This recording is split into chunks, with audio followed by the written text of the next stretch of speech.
Good evening, and welcome to The Way to Wellness. I'm Dr. Sean Pilati, and this week we're talking about 2010, the year to finish. There's a lot of people getting started with different things. You might be at the YMCA, you're getting back to church, you're getting back to your routine, and trying to be the best person you can be. And I'm very good at getting started at things. I'm a good starter. Sometimes I'm not such a good finisher. And so 2010 is my year to finish. And so I have a particular chief aim that I'm focusing on. I'm sure all of you at home have your own particular chief aim. And so as we look into the new year, we all have lots of motivation and willpower. Things get started, but maybe we're not so good at the finishing. So I thought we'd review some good quotes and inspiration here in the new year. And let's take a look at Frank Lloyd Wright. He says, "I know the price of success, dedication, hard work, and an unremitting devotion to the things you want to see happen." Here's another one. Herodotus.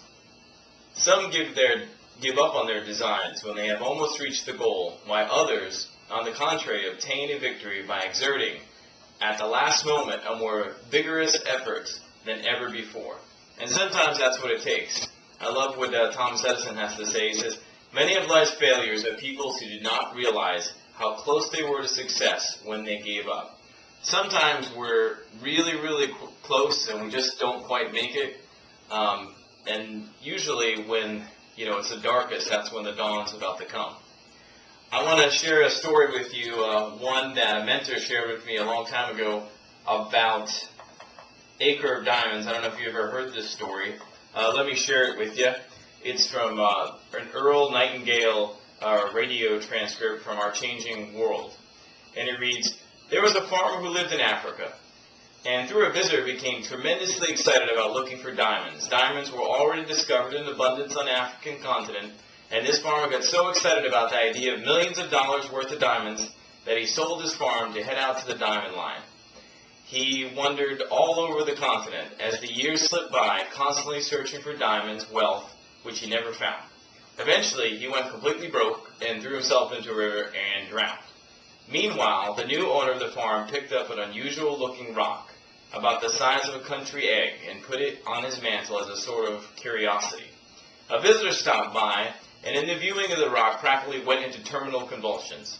He told the new owner of the farm that the funny-looking rock on his mantle was about the biggest diamond that had ever been found. The new owner of the farm said, 'Heck, the whole farm's covered with them.'" Well, maybe he didn't say that in Africa, and sure enough it was. And the farm turned out to be the Kimberley Diamond Mine, the richest the world has ever known. The original farmer was literally standing on acres of diamonds until he sold his farm. Here's another one here, another great quote. It says, "Perseverance is a lowly virtue whereby mediocrity achieves an inglorious success." Sometimes you look around people, maybe you feel like you're smarter, you're stronger, you're a harder worker. Why do they achieve things that we don't? And a lot of times it comes down to this last quote here by Benjamin Disraeli. He says, "The secret of success is consistency of purpose," and that is clear. A lot of times we take a punch at a goal, and we take one or two punches, maybe three, and it doesn't work out our way, and so we move on to another purpose and don't stay focused on the original purpose. So I think that's really it, just that stickability. As we get into this week's article, and basically the chief aim, and to decide what you're willing to give up for in terms of time, money, and energy to get it. So I love this one. There are three types of people in the world: those who make things happen, those who watch things happen, and those who wondered what happened. A lot of your goals, whether it's fitness goals, finance goals, health goals, relationship goals, something as simple as working out, is it really that hard to press the play on the VCR and buy the DVD? No, it's not hard. Is it hard to get in your heated car and drive to the Y? No, it's not hard. A lot of things we want to achieve aren't hard at all, but they certainly aren't convenient. And that's the key word, convenience. And a lot of times, though I've tried to coach and help people, I generally figure people are generally doing what they want to do. and that's why I don't try to meddle too much. So consider this year, are you doing really what you want to do? And is it worth the price that you're going to pay in terms of time, money, and energy to achieve what you want? If it is, then go ahead and do it. And I'm going to finish off today with a great quote by Marian Wright Elderman. And what's said here is, you're not obligated to win. You're obligated to keep trying and do the best you can every day. And that's what I wish for you. It's going to be a good year.